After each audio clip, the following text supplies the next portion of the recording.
تو شیرونه به ووایم که اجازه دي هسې هم د روایاتو خلاف نه کوم زه به یو دوه درې شیرونه ووایم زیات نه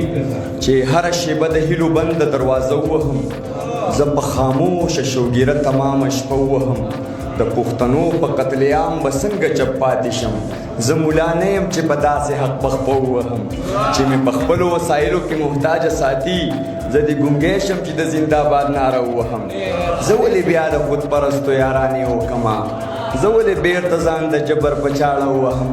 عابد ملنګنو بې حسو له پښتو وکمه عابد ملنګنو بې حسو له پښتو وکمه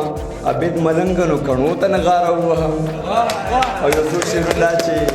داسې کار مه کوئ چې ژوند کې پرې پیغور راځي مال ارمان د نصیحت د خپلې مور راځي بلا موده کېږي بیخي خاموشه شوی یمه راباندې اوس د خپل احساس د چغو شور راځي مونږ هغه نه یو چې باران پسې پټي ګرځو ارمانه توجه غواړو مونږ هغه نه یو چې باران پسې پټي ګرځو غرضي دور دی که ته لاړې سل نور راځي او